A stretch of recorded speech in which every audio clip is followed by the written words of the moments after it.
for attending. My name is Renee Heflin. I am the Plant Engineering Manager for the Metropolitan Council Environmental Services. Today, I will be presenting with Stephen Norton, Auburn Dees, and Amanda Ballou. Thank you, Stephen. This is Stephen Norton. He is the project manager.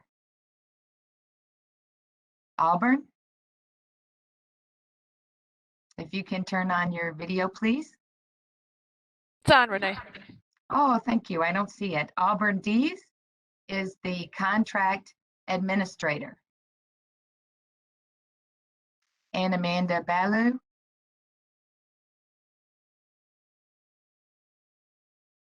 I don't see her yet here, but Amanda Ballou, she is the council's small business specialist. Next slide, please. Thank you, everyone. Before we begin, I want to cover some meeting instructions. Attendees are muted and video has been disabled to help preserve bandwidth. We have 70 people registered, but you only see the meeting presenters. Technical assistance for this meeting is being provided by HDR. If you experience technical difficulties, please call or text the number shown here, 651-691-9124, or email info@metrosolids.com. Alicia is the person behind the scenes. There you go. Hi, Alicia. This is Alicia Tepper with HDR, and she is the one who will help us with the presentation, and she will be the one answering questions when you reach out, should you use the email or the text number. Thank you, Alicia. Although you are muted, we encourage you to ask questions. We will answer questions in the chat and verbal questions later on at the end of the presentation during the Q&A section. You can ask anonymous questions to the panelists throughout the presentation using the Q&A box in the bottom right of your screen. And during the Q&A section, at the end, we will give instructions on how to do that. We are recording this event for our records and so that others can view it in the future. After the meeting, the recorded video and presentation will be posted to the event page on the project website, and that link is shown here on the slide. A thank you email and an event page link will also be mailed to all meeting attendees. So with that, I'd like to get started with the presentation. Next slide, please. The purpose of our event today is to inform contractor and engineering companies about the Council's upcoming Fourth Incinerator Design Build project. The project is located at the Metropolitan Wastewater Treatment Plant in St. Paul, Minnesota, and the planning level construction cost estimate is around $150 million. Next slide, please. Today's session will include an overview about the Metropolitan Council and the Environmental Services Division, background on incineration at the Metropolitan Wastewater Treatment Plant, project scope, our design, build, procurement approach, the Metropolitan Council underutilized business or Mcub program, and next steps in terms of implementation schedule. Next slide, please. I am happy to start with providing or presenting an overview about the Council and its Environmental Services Division. Next slide, please. The Metropolitan Council is a regional policymaking and planning agency that provides essential services for Minnesota's Twin Cities metropolitan region. The council has 4 main divisions, which fall under regional administration. So the first one, Metro Transit, operates the regional transit system. Environmental Services operates the regional wastewater collection and treatment system. Metropolitan Transportation Services provides transit planning and operates metro mobility. Community Development provides regional planning for growth and regional parks and open spaces, and community development also provides housing services. The council's mission is to foster efficient and economic growth for a prosperous region. Next slide, please.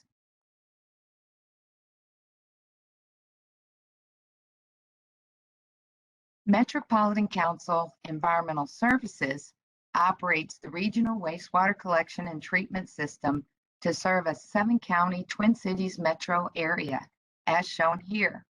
We serve 2.7 million people living in 111 communities. That's about half of the population of the state of Minnesota. The regional wastewater treatment system is comprised of 10 wastewater treatment plants connected to 640 miles of interceptor sewers. MCES has over 600 employees who operate and maintain the regional wastewater system, and we spend roughly $150 million per year in the capital program to keep it in tip-top shape. The Metro plant is shown on this map, and the Metro plant service area is shaded green. It is the largest MCES wastewater treatment plant.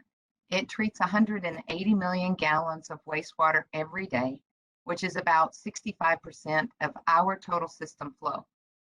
It treats 850 wet tons of solids every day, which is about 75% of the region's wastewater solids. The Metro plant treats wastewater solids from its own service area, the green area, plus solids from 4 other MCES treatment plants: East Bethel, Eagles Point, St. Croix Valley, and Hastings, as indicated here on this map.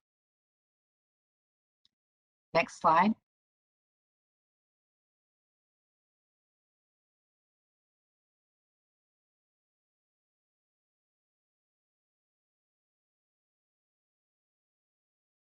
Adding a 4th incinerator at the Metro plant will help us preserve existing wastewater infrastructure and serve regional population growth. The existing incinerators at the Metro plant are nearing 20 years old, and they need renewal. Additional solids processing capacity will allow us to take the existing incinerators down for extended periods of time in order to perform the renewal work. Also, 500,000 new residents are expected to join the Metro plant service area by 2050. Although wastewater flows are historically holding steady or maybe even declining a little bit due to water conservation efforts, solids loading continues to increase with population growth, and the Metro plant needs an additional incineration capacity to process projected solids loadings through the year 2050. Next slide, please.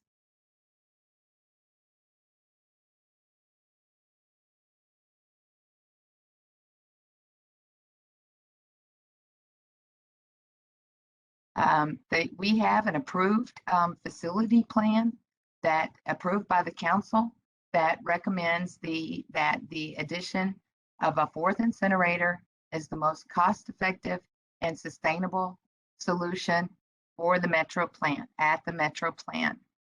And following an extensive communications campaign, we held a public hearing.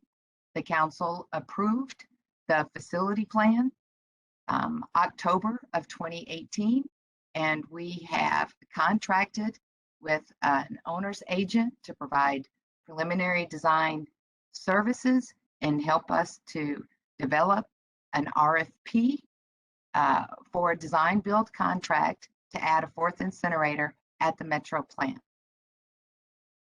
Next slide, please.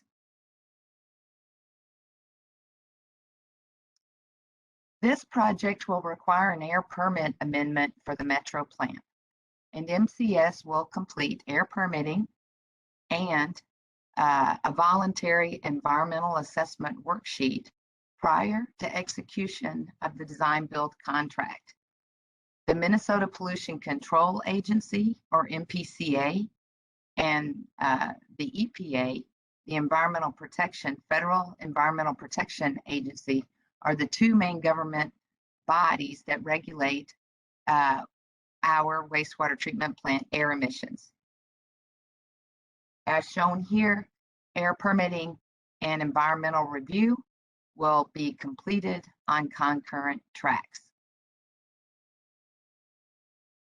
Next slide, please. And now I would like to turn it over to Stephen Norton to discuss more details, project-specific details. Thank you. Thanks, Renee. Like Renee mentioned before, my name is Stephen Norton, and I'm a principal engineer and project manager for the Fourth Incinerator project with MCES. I'll start off with a little background about how solids are processed at the Metro plant. Next slide, please. The Metro plant has been incinerating solids for 80 years with an exceptional track record of environmental compliance. From 1938 to 2005, the Metro plant used multiple hearth incinerators to process solids. In 2005, those units were replaced with 3 fluidized bed incinerators with state-of-the-art energy recovery and air pollution control equipment. The project tripled the energy recovery and significantly reduced emissions from the previous multiple hearth incinerators. The Metro plant has one of the most advanced and highest performing incineration systems in the country. Next slide, please. Shown here is a cross-section of our existing incinerator trains. At the Metro plant, we use fluidized bed incineration technology. Our existing 3 incinerators are sized for 130 dry tons per day each, and we have a total permitted capacity of 315 dry tons per day, with 3 incinerators running. Following incineration, the hot flue gas goes through an energy recovery system, which captures the thermal energy, ultimately reducing purchased natural gas and electricity. Energy recovery system includes a primary heat exchanger, waste heat boiler, and secondary heat exchanger. And during the winter months, that steam provides heating to buildings around the plant. And during the summer months, that steam is sent to a steam turbine to generate electricity. The air pollution control system includes a carbon tower, baghouse, wet scrubber, and wet electrostatic precipitator. Next slide, please. The existing Metro plant incinerators have an exceptional track record of environmental compliance, and MCES is proud of their performance. Sewage sludge incinerators must meet very stringent air emission regulations. In 2010, new federal emission standards were set for existing incinerators constructed before 2010. At that time, more stringent standards were also set for new incinerators constructed after 2010. This graph shows our existing emissions compared to the new incinerator standards. Note that the data has been normalized. Each standard is represented as 100%, and in each case, our emissions are a fraction of the new standard. These results give us confidence that the fourth incinerator, which will be permitted as a new incinerator, will be capable of meeting the lower standards. Also, because of these results, our plan is to provide the same air pollution control equipment for the fourth incinerator as our existing incinerators. Wastewater treatment is a highly regulated utility, and consistent compliance with water, air, and all other environmental permits is very important to us and our customers. Next slide. Next, I'll go into some detail on the project scope. Next slide, please. The fourth incinerator schedule is carefully coordinated with other capital projects in MCES's capital program. Fourth incinerator will be constructed after a smaller renewal and improvements project currently under construction. MCES plans to add a fourth parallel incineration train similar to our existing system. The estimated project costs, like Renee mentioned before, is $150 million, will be delivered via fixed price design build and be constructed from 2024 to 2026. An extensive renewal would then be completed on the existing incinerators 1, 2, and 3 from 2027 to 2029. This will be a design bid build project with an estimated cost of $30 million. All in all, MCES will be spending roughly $200 million over the next 8 years on Metro Plant solids projects. Next slide, please.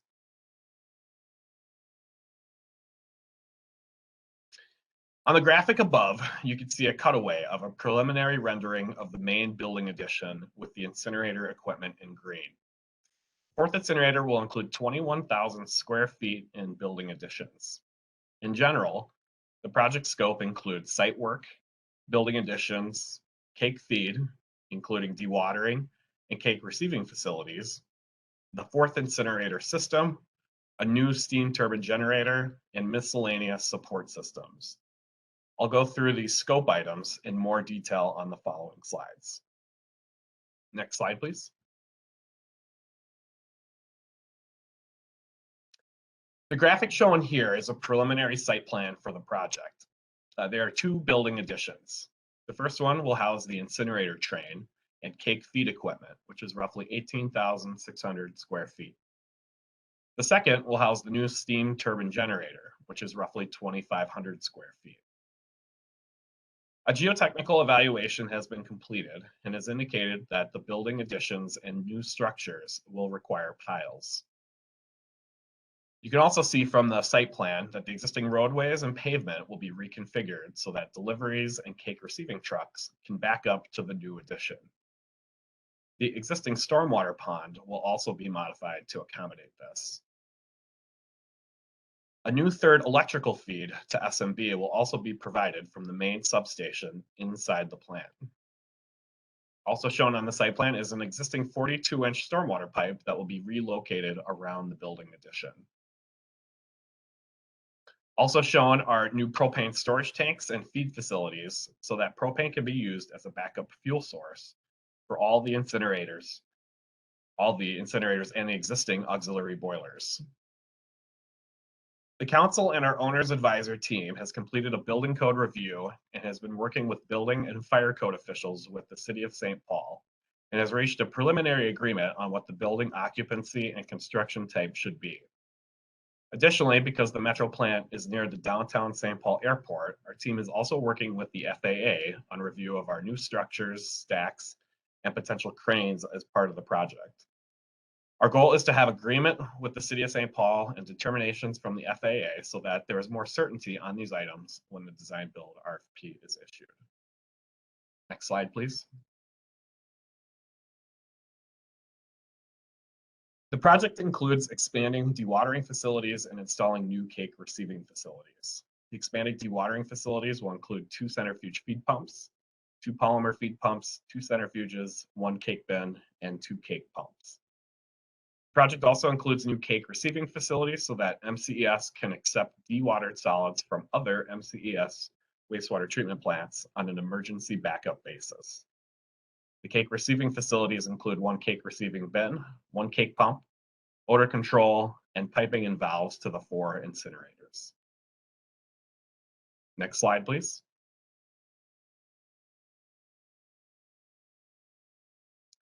Like I mentioned before, because of the exceptional performance of our existing incinerator system, our plan is to provide a very similar system for the 4th incinerator.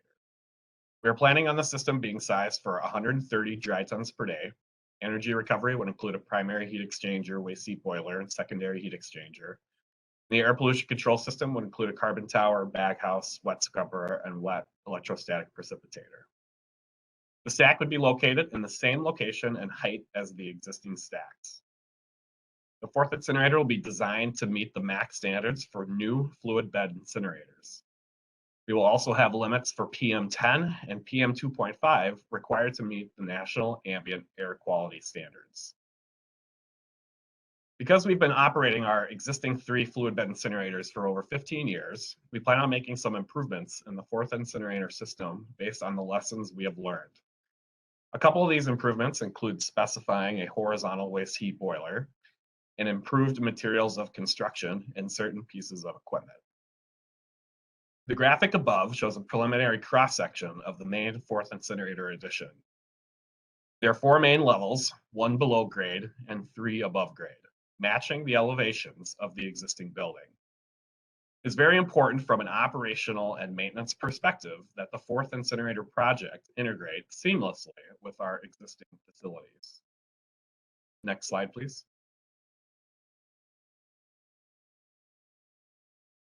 The project will also include a new steam turbine generator. The steam turbine generator would be added in a new slab-on-grade building addition north of SMB, with electrical rooms and gear attached. It will be sized for between 1 and 7 megawatts in capacity and include 15 psi and 150 psi extraction zones, as those are the steam pressures that are used throughout the plant and at SMB. It would also include a grade level condenser using plant effluent water. Energy recovery is very important to the Metro plant, and currently the energy recovered is used within the plant and saves customers roughly $2 million per year. Next slide, please. Finally, there are multiple support systems that will also be included in this project, which include a new vacuum ash conveyance system for all 4 incinerators, a new housekeeping vacuum, a new carbon storage silo, sand storage modifications, effluent water system modifications, a new boiler feed water system, a new propane backup fuel system, like I mentioned before, a new auxiliary condenser system, and then finally an ammonia system if it's determined to be needed during commissioning. And with that, I'll turn it over to Auburn Dees to talk about procurement. Thank you, Stephen. Good morning, everybody. As Stephen said, my name is Auburn Dees. I am a program manager in the procurement department here at the council, and I have been assigned as the RFQ and RFP administrator for this project. And what that means is that I will facilitate the procurement from the request through an executed contract and the notice to proceed. During the process, I encourage you to contact me with questions, and my contact information is provided on the last slide in this presentation. Next slide, please. To start with the procurement objectives for this project, the end goal is a single fixed price design build contract, as Stephen mentioned. Selection of both the design build contractor and the incinerator vendor will be based on the best value to the council, considering qualifications and price. And during that process, the council strives always to maintain a fair and open competitive process and to remain compliant with all applicable laws and policies. Next slide. So the procurement approach for this particular project is a 3-part procurement. Part 1 will be a request for proposals to select the incinerator vendor. The council will evaluate proposals and select the incinerator vendor's proposal that offers the best value to the council. That selected incinerator vendor will be expected to support the shortlisted design build proposers during the design build RFP, and to enter into a subcontract with the selected design builder to design, provide, and install the incinerator train. The council will enter into a small professional technical services contract with that selected incinerator vendor to compensate the vendor for their time in supporting the design build proposers during the design build RFP process. Part 2 will be a request for qualifications, inviting interested design builders to submit statements of qualifications. And the council will evaluate those submittals and shortlist the 3 most qualified design builders. And then finally, part 3 will be an RFP for the design build contract. The 3 shortlisted design builders will be invited to submit proposals, and the end result is intended to be that single fixed price design build contract with the highest ranked proposer. And again, that awarded design builder will be expected to execute a subcontract with the incinerator vendor that the council selected in part 1. Next slide, please. So all 3 parts of this solicitation will be advertised on the council's contracting opportunities page. And on that page, there's also a way to register to receive email updates when new contracting opportunities are posted. So we encourage you to both monitor the page and also to sign up to be sure you get notices when new ads are posted. All of the RFP and RFQ documents will be electronic. They'll all be available for downloading through Quest CDN, which is the council's bid management provider. And in turn, all submittals, all proposals, and statements of qualifications will be submitted electronically through Quest CDN. We aren't collecting any paper. Everything will go through Quest CDN. And then the advertisements on the council's contracting opportunities page contain the link to Quest CDN and instructions for how to access the documents. Go to the next slide. So we'll just go through these quickly. This is just a graphic on how to get to the contracting opportunities page. So if you start at metrocouncil.org and then select contracting opportunities at the top, and then next slide. Unfortunately, it's not a single click. There's another click on the left side there to get to contracting opportunities. And then next slide. This slide I'll pause on for a minute. This is the actual contracting opportunities page. Highlighted a couple things on this page. The top red box is highlighting the spot where you can register to receive an email when a new opportunity is posted. And the lower box is showing what the advertisements look like. In this case, we also posted the notice for this meeting, but the advertisements will go here as well.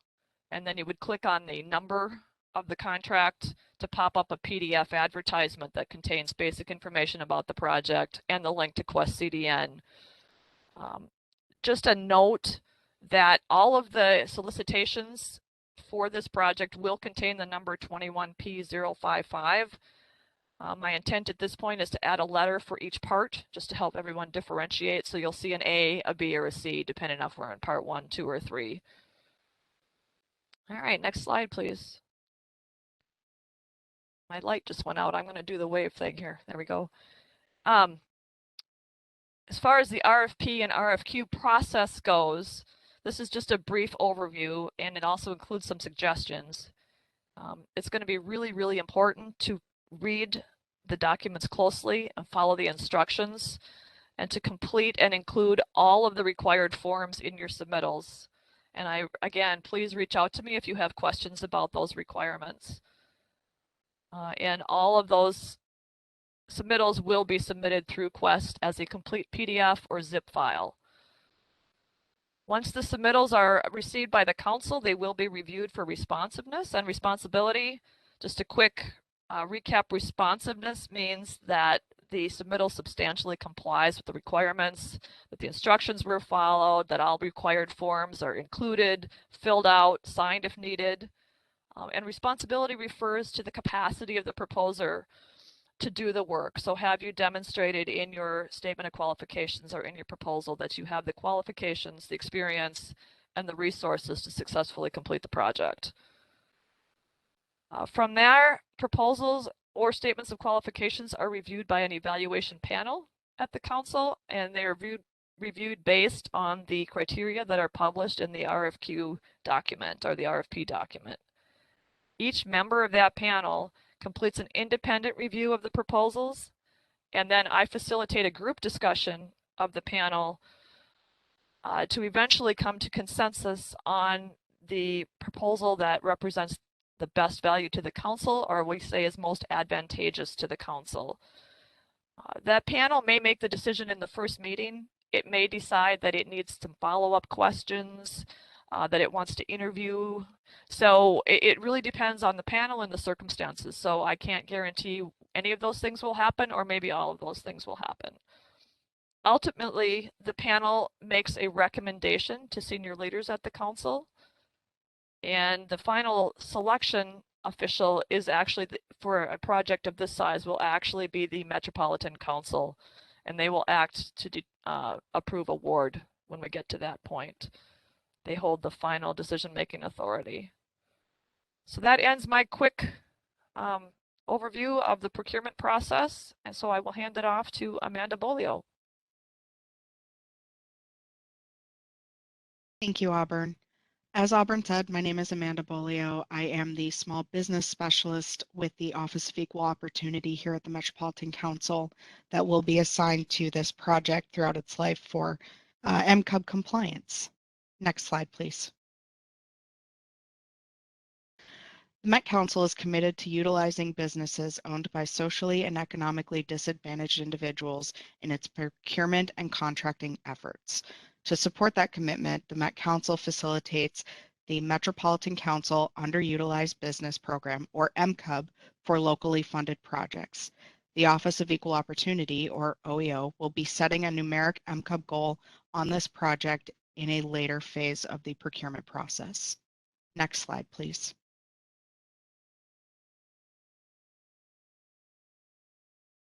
Who is included in the Mcub program? You must be a Minnesota-based firm.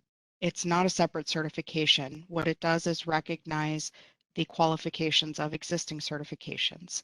Those certifications are the Targeted Group Business, or TGB program, which is part of the state of Minnesota, the Veteran-Owned Small Business Programs, again, Department of Admin or state of Minnesota, the Disabled-Owned Small Businesses, again, Department of Admin, the Disadvantaged Business Enterprise, or DBE program, and the Central Certification Program, or CERT, with the City of St. Paul. Next slide, please. Mcub firms can be found listed in the Mcub Directory. We do provide the link here on this slide. Firms can be searched via NAICS codes or keyword searches. Please contact me or anybody else in the Office of Equal Opportunity if you need assistance using the directory. As I said, we will not be setting a small business goal during this phase of the project, but it is something to keep in mind as you move on to later phases. With that, I'll hand it back over to Renee. Thank you.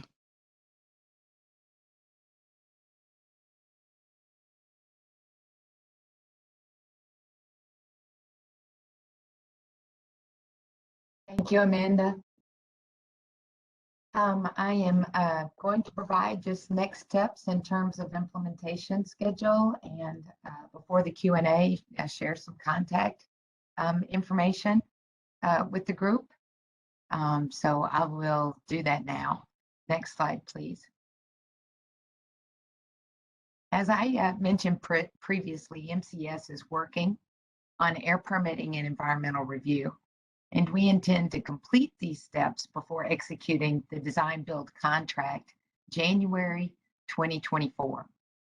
This project will likely require what is called a State Implementation Plan, or SIP, review by the EPA, and that can take up to 18 months to complete. In the meantime, in the near term, we will initiate procurement, starting with advertising the incinerator vendor RFP in January 2022. That's next month. The design build request for qualifications, our RFQ, will be advertised February of 2022, just a month after advertising the incinerator vendor RFP. We will select one incinerator vendor and pre-qualify up to 3 design build teams. That's our plan. And we will distribute the design build RFP to pre-qualified design build teams July of 2022. If the SIP revision and design build RFP process go quicker, then we can start the project sooner in 2023. But this is our schedule to complete our air permitting environmental review, our execution of a contract with a incinerator vendor, pre-qualification of design build teams up to 3. We would like to do that by the beginning of 2024 and be able to start the design build project January of 2024. Next slide. We do understand the importance of seeing site for a project like this, and we are offering site visits Tuesday, Wednesday, and Thursday, the first week of January. We're making, as shown here, we're making 2-hour slots available for interested parties to visit the Metro Plant Solids Management Building. And with the pandemic still ongoing, we request that companies try to limit their group size. We also require masks during the tour, regardless of vaccination status. To schedule a site visit, please contact Stephen Norton. His contact information is shown on this slide, as well as others. But if you contact Stephen, you can reserve your 2-hour slot, one of these 2-hour slots shown here. Next slide. And with that, I'm going to ask, oh, I see here's the contact information, again, that you may reference when we send out the slide materials. Those are the project website. We've repeated it here, as well as I believe it was one of the initial slides. And we have Amanda, Auburn, and Stephen. Their contact information is shown here for questions concerning whether it's MCUB, procurement, or project-specific questions. Next slide. Now we're ready to start the questions, and I'm going to turn it over to Stephen to facilitate. And I think, Stephen, if you would provide instructions too on how to submit a question. Thank you. Thanks, Renee. With that, we'll open it up for questions. Just a reminder, we encourage you to ask questions. If you put the questions into the chat, those go to the panelists. You can put those questions into the chat right now using the Q&A box in the bottom right. We already see a few in there that we'll get to. If you would like to ask a verbal question, please click on the participants button in the lower right corner of your screen. A box with your name will appear, and then please click on the hand button next to your name to raise your hand. And I will announce your name and unmute you to allow you to ask your question. And so with that, we'll start going through the questions that are currently in the Q&A. The first question I think I'll send to Renee. The question is, what other collaboratively delivered projects has Metro Council previously completed? Thank you. So we have completed the Metropolitan Council Environmental Services has completed several design build projects, including laboratory at the Metro plant. We built the Eagles Point, the whole Eagles Point wastewater treatment plant in Cottage Grove, design build. We also have East Bethel wastewater treatment plant in East Bethel, constructed using design build delivery. Modifications to the admin building at Metro. We do have some extensive experience relative to other wastewater treatment agencies in design build. Thank you. Hope that answers the question. Great, thanks, Renee. I think we have another question probably coming your way, Renee. The question is, why did you select fixed price design build method rather than a progressive design build method? Thank you, Stephen. And can I add to the first question? I forgot one of the important ones most related to this project. We constructed the first 3 incinerators at the Metro plant was a design build contract. And that kind of leads me to the second question. Why did we select fixed price design build rather than a progressive design build method. This is legislative ability provided to the Metropolitan Council is to construct wastewater treatment facilities and infrastructure using fixed price design build. We would need to get a change in legislature to be able to do progressive design build. And basically our contracts need to be limited with the maximum contract amount. And I would invite Auburn, if you would have anything to add, because she's really procurement. Would you have anything to add to those statements? I don't at this point, Renee, no. Thank you.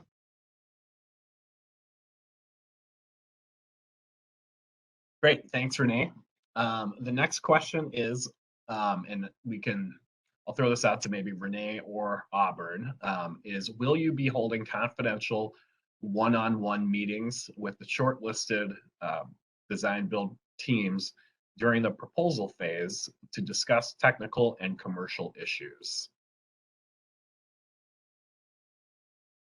I can take that one if you like. That is definitely something we are considering, but the determination hasn't been made yet as to whether we're actually going to do that or what they'll look like, but that is definitely on the table as something that we may do. I understand that that's pretty typical in a design build contract of this type. So we are been working with our risk management department and our Office of General Counsel to determine how we might be able to do that. Awesome, great. Thank you, Auburn. The next question we have is, what firm is providing owner advisory services to the Metro Council? I can take that one. Black & Veatch is the owner's advisor. As some of their subs include Brown & Caldwell is a sub to them. Also Stantec doing the air permitting, working with us on the air permitting. There's also some other companies, Building Consulting Group, Lucan Architecture, and Ronnie Engineering that are working on the project as well. If Renee, you want to add anything else? Okay. The next question are MCUB requirements were not required at this time. When would these be anticipated?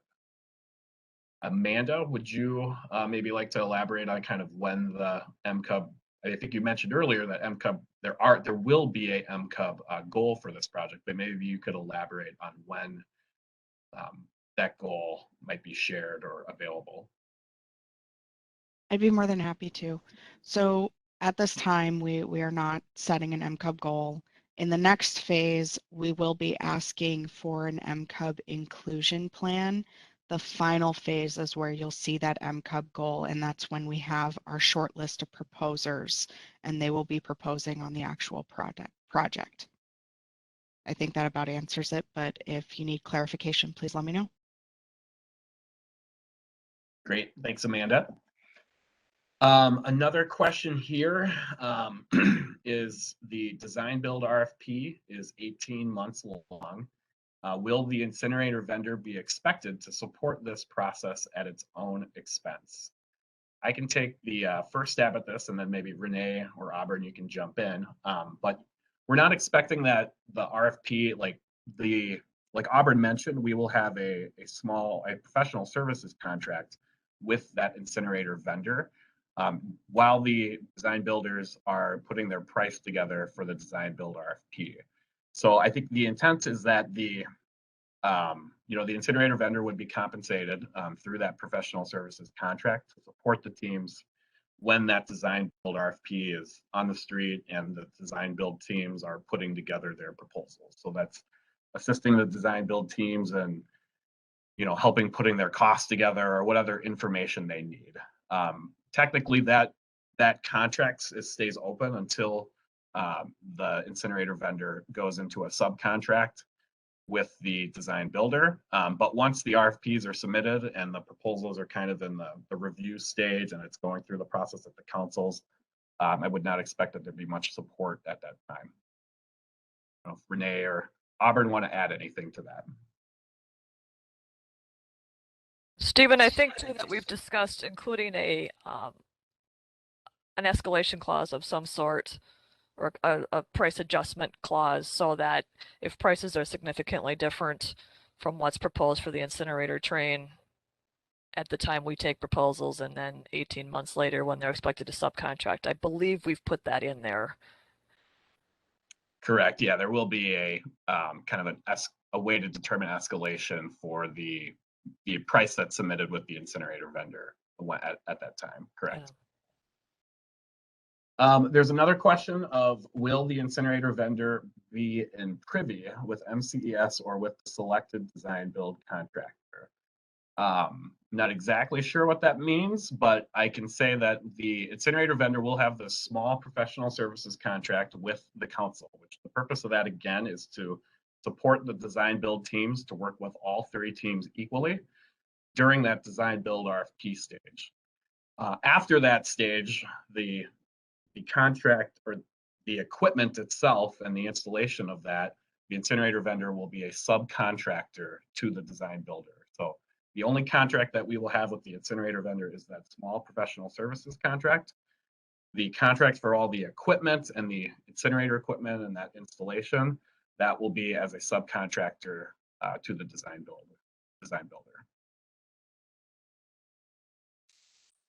The next question is the design build proposal need to be a Minnesota-based contractor? Auburn, would you like to take that one? No, the prime does not need to be a Minnesota-based contractor. Great, thank you, Auburn. The next question, I think maybe we'll send to Amanda. What percentage goals will you have for targeted businesses and workforce? Can the equipment be excluded from these percentages? I believe that's referring to the goal on the project as it relates to the MCUB.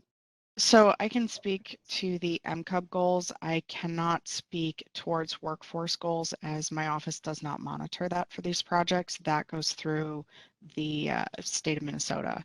As far as the percentage goal, I can't speak to that at this time. That will just depend on the information that we get from our owner's advisor and where we are further on down in the process. So when the RFP does come out, that percentage, that numerical percentage for the MCUB bit of it will be made very clear. Hopefully that answers your question. Unfortunately, I can't give you more information at this time. Auburn, do you have anything to share on the workforce or? I don't at this time. I don't. We often include workforce goals, the state's workforce goals in our standard construction. I don't think I'm far enough down the line yet with the RFP to know what those will be or if they'll be included. But they will if they are, they will definitely be included in the RFP document. Great, thanks Auburn, thanks Amanda. The next question is, will Black & Veatch be providing drawings or specifications during the RFQ and RFP stage, provide cursory information that could be used to gather preliminary pricing in preparation for the RFP? Let's see, I think I could maybe take a first stab at it, and then maybe Renee, you can jump in with some additional details. I know with the incinerator vendor RFP, we will have some preliminary drawings of the incinerator train layouts, some sections, a general site plan. So we will have that information provided in the incinerator vendor RFP. We'll also in the incinerator vendor RFP have some specific specifications for the incinerator equipment itself. For the RFQ, maybe I will let Renee answer that. But for the RFP, we'll definitely have some degree of drawings and general specifications included with the design build RFP. I don't know if Renee, if you want to comment on the design build RFQ. didn't think we had particular plans for making that information available during the RFQ, except that I would say we were going to make that available, Stephen, during the incinerator vendor RFP. So I don't see any problem if you guys think it's helpful to make that information available during the RFQ process to the potential design build teams. Great, thanks, Renee. The next question I will maybe pass to Renee in Auburn. Do you anticipate a stipend to be provided to design build participants in the RFP stage? And if so, what is the amount? No, we will not provide a stipend to design build teams, is the short answer.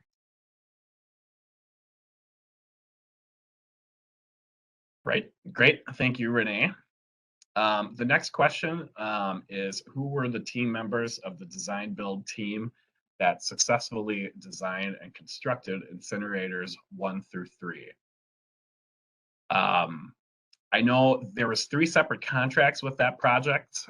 There was one design build contract for the incinerator train, and that company was Von Roll, is who provided the original 3 incinerators. I don't know if Renee, if you could share maybe the other 2 contracts were design bid build contracts for the rest of the civil site work and the building itself and the dewatering. If Renee, you could share those contractors. So I would just like to say that the question, Stephen, is about the design build contract. And so those incinerators were installed design build, and then the building, we had a site prep contract, and then the 3 incinerators were constructed design build, and then the remainder, the building shell and all of the other, we called it wet side processes, sludge pumping and stuff, were design bid build. So rather than falling down that rabbit hole, Stephen, what I wanted to add, the reason I turned on is Von Roll was the design builder of the 3 incinerators, outside. And I believe their subcontractor was Harris Mechanical. Great. There might have been others. Yep. Thank you. Great. Thank you, Renee.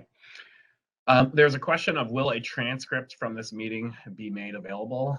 We are recording the meeting, also this Q&A right now, that we plan on posting a link to the video, that if you want to watch it again, or if you want to share it with other people. Additionally, we plan on posting the copy of the PD or the PowerPoint on there as well. So hopefully that answers your question. The next question is, the vendor has a professional service agreement, but will the design build contractors be compensated directly through MCES? So yes, the incinerator vendor does have a professional services agreement to support the design builders during that design build RFP. But like Renee mentioned before, we are not planning on having a stipend. But at the end of the day, when we have one contract for the project to design and build the whole thing, then that contract from the design builder will be with the council. The next question is, will there be a stipend to the selected RFP proposers be funded by MCES to assist the significant effort of developing a proposal? Like Renee mentioned before, there is currently no plan to offer a stipend. The next question, in general, who will be on the evaluation panel for the design build contract? I guess, I don't know if Auburn, if you can share maybe a little bit more information on evaluation panels in general. Yeah, I can share some of the basics. We, as a rule under the Data Practices Act, the names of the members of the panel are not public until the contract is executed. And I wouldn't know them at this point anyway, but we typically, on a project of this size, would have membership from the Stephen and Renee's group. we would likely have somebody from an external stakeholder, someone from the county or the city, something like that. And someone from finance would definitely be involved as well. Great, thanks, Auburn. The next question is, what percentage complete will the design be that is provided in the RFP? Renee, if you'd like to tackle that first. I can also take a stab at it if you'd like. No, I'll try. So I always wince at this question at percent complete. But what I can tell you is that we looked at detail where we wanted to based on our experience, like maybe in some places in the specifications, as Stephen mentioned, we might, or we did specify like specific construction materials, or have some more thought out detail in our specifications. We do not have P&IDs, which is like a 30%. So I would shy away from the percentage complete and say we have developed more detail where we thought it necessary. We do have a 3D model of facilities and proposed conceptual facilities, the Fourth Incinerator, and you can see that on the website. And we are discussing how to share that information, which I think is actually, Stephen, would be more detailed than, a general layout plan of equipment. So I will say that we have developed pretty good concepts through a 3D model, and we have some specifications where we wanted to be more specific based on the council's experience with the existing 3 and the renewals that we've completed up to this point. Great, thanks, Renee. Would you add anything? Yeah, I guess I would just, like kind of Renee said, I think specific items, we have definitely maybe added a little bit more detail, like she says, like the incinerator train is definitely one of those items. We're also trying to, leave enough flexibility for the design builder and not take it too far that the design happens during the design build phase as well. So the next question we have, I can take a stab at this and maybe Renee, you can add. With an 18-month window for the design build RFP, can you provide additional detail as to what expectations are and why you have allowed 18 months? Do you expect to compensate the 3 shortlisted design build teams? Yeah, I mean, I can share a little bit on, one of the main drivers, like Renee mentioned before, is the air permitting and the 18-month review through the state implementation plan revision. We had 18 months in here because we, don't plan to proceed until that is all complete. There is the potential, we're optimistic that potentially that SIP revision and this procurement phase can go quicker. And in that event, we would like to start earlier. So that's kind of, that's why the schedule is laid out that way. And then do you expect to compensate the 3 shortlisted design build teams? Like Renee mentioned before, at this point, we're not offering a stipend. But Renee, would you like to add anything else? I don't think so. It's just very important to us that we have a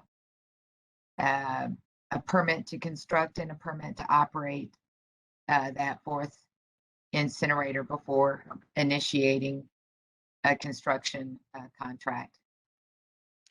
And I will just add, I mean, schedule is a very important driver for us.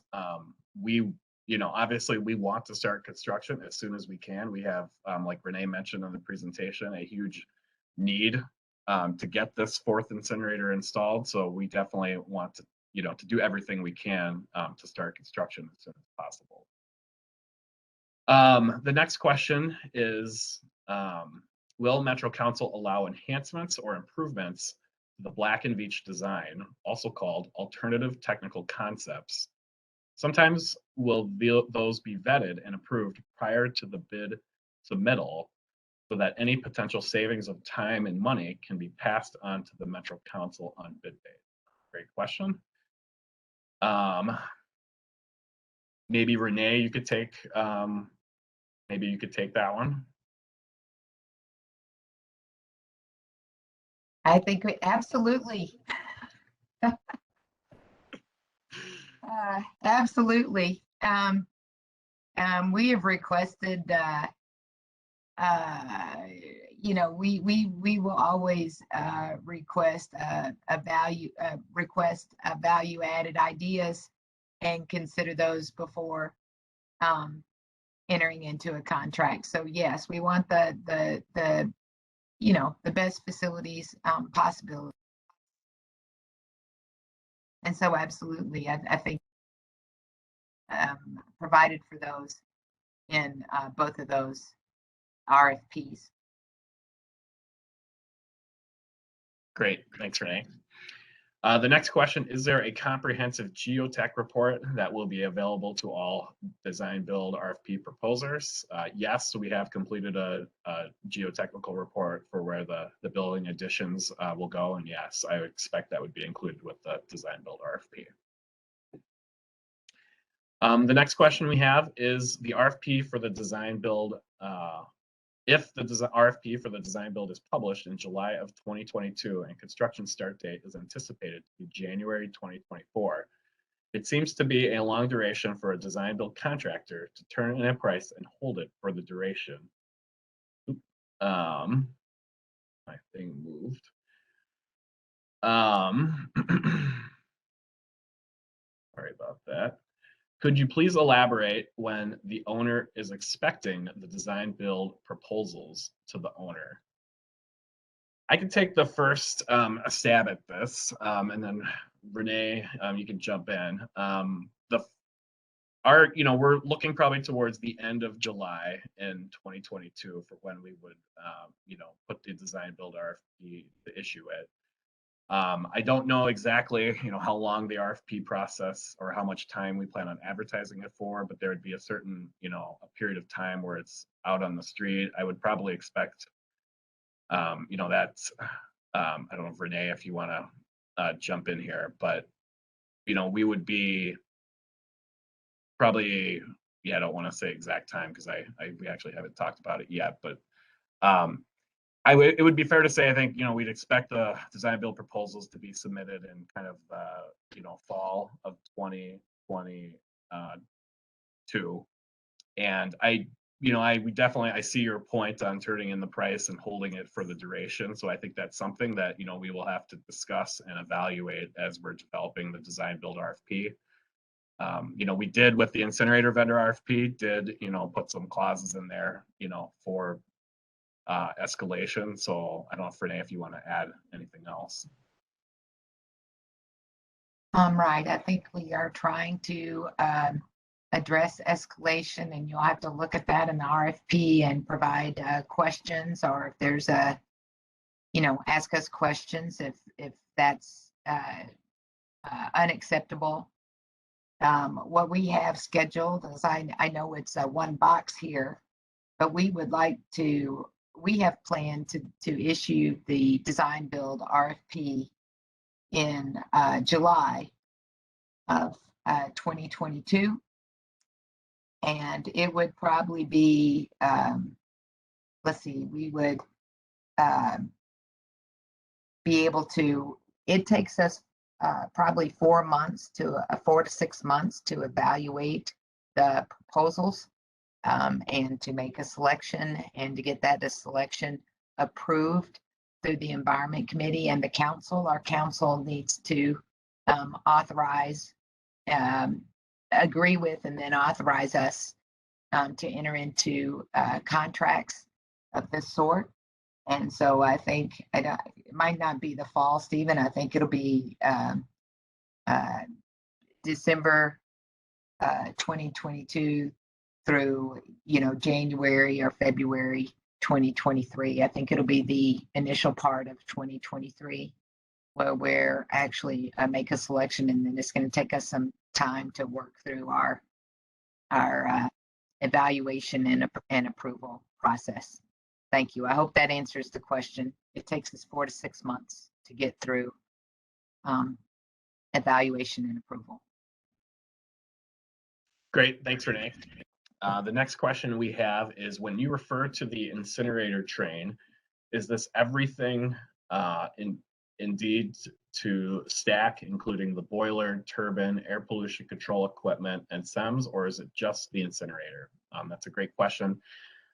Currently, I think it is not, it is the main incinerator train component. So when we talk about the incinerator vendor RFP and what would be in that price that they're submitting, it includes the incinerator itself, which we currently have the incinerator vendor doing the installation of that. The heat exchangers, waste heat boiler, air pollution control equipment, that's what's included in that scope. I believe like the duct work and the SEMS is part of the design builders scope. The steam turbine generator would be part of the design builders, a scope that would not be included in the incinerator vendor RFP. So hopefully that clears up what's included in that incinerator vendor RFP. The next question is, how will you provide a forum to vet potential ATCs if you have not determined if you can or will have confidential one-on-one meetings? I think you're referring to the alternative technical concepts. So Auburn, I don't know if you'd like to take that one. Yeah, I think that'll be part of that same conversation. If we are going to have the meetings, then that will be the forum. If we aren't going to have the meetings, then we'll have to determine what kind of forum we're going to use. I'm quite certain that we'll allow at least some sort of meeting, but I just don't know yet what that's going to look like. And just to clarify on thanks, Auburn.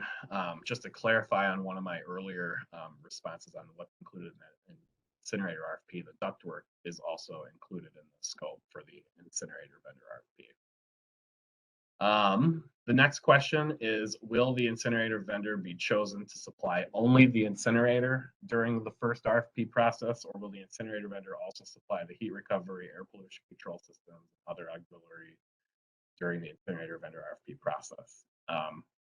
Yeah, similar to the question before, the plan is to have the incinerator vendor supply and construct the incinerator itself. And then they would provide the heat exchangers, the waste heat boiler, air pollution control equipment, the ductwork connecting those pieces of equipment. Also included in that scope is the carbon tower, since that's connected with the air pollution control equipment. And that's really kind of the main equipment that's included in that scope.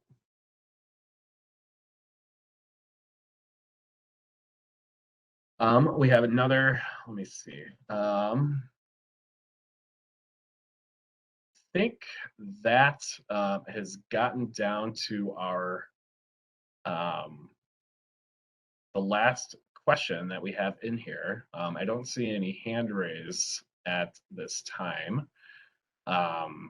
Would welcome if anyone has any additional questions. There's been some great questions today, and we really appreciate the interaction and the questions that people have brought and had here. So I guess I'd open it up if anyone has any additional questions.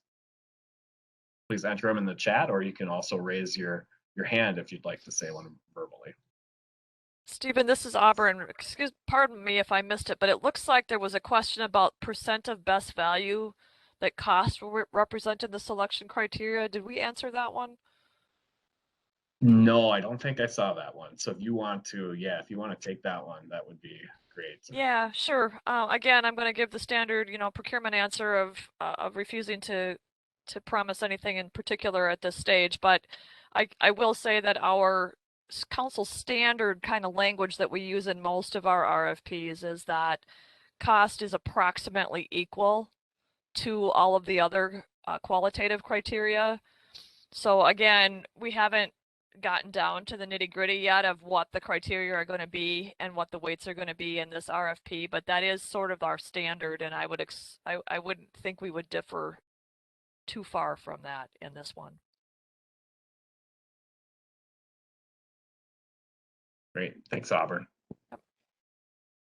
And if anyone has any, or if I did not get to their question, please feel free to enter it into the chat again, or if anyone has any additional questions, feel free to enter those or raise your hand.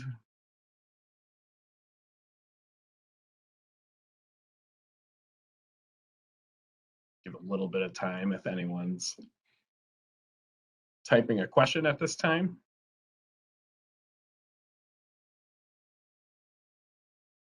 It's like we have one more question.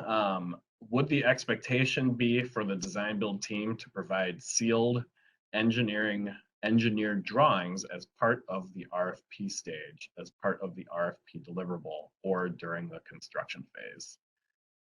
Renee, if I could pass that one to you, that would be great.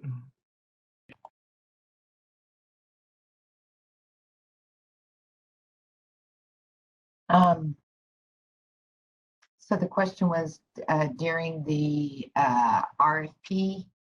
I am not certain. Looking at that final, I wouldn't anticipate so, because we develop final plans and specs for construction. Yes, for the after the contract is issued and before construction. And I don't anticipate that being a requirement for a proposal. Great, thanks, Renee. We have another question. Will MCES negotiate the incinerator vendor fee, or leaving that up to the design builders? As part of the incinerator vendor RFP, there'll be qualifications, experience, and the proposal itself, but there will also be a price component that the incinerator vendors will submit as part of that RFP.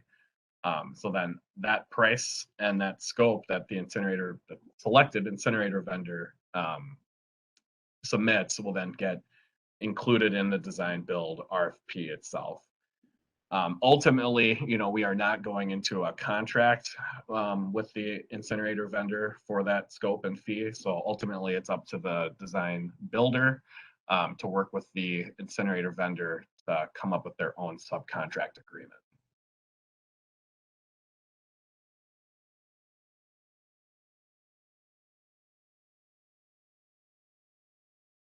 Any other questions? I think it's some great questions today. Appreciate again everyone's participation in the Q&A part. I'll give just maybe a few more seconds if anyone has any additional questions.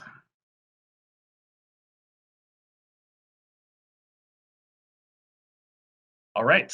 Well, I will turn it over to Renee to make some closing statements.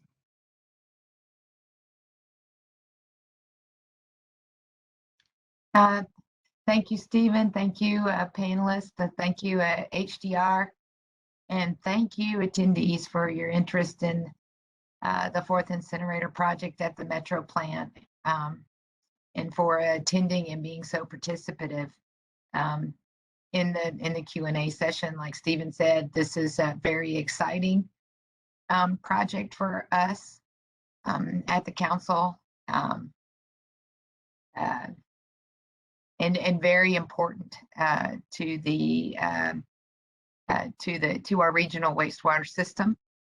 And I look forward to the next opportunities for meetings, whether it's a pre-proposal. Just thank you again. I hope you have a lovely day. And the reminder is, following this, we will put together the presentation and the script, and we'll post those on the website, and we'll email attendee list and at least the PowerPoint presentation out to the attendees. Thank you so much. Have a great day, everyone.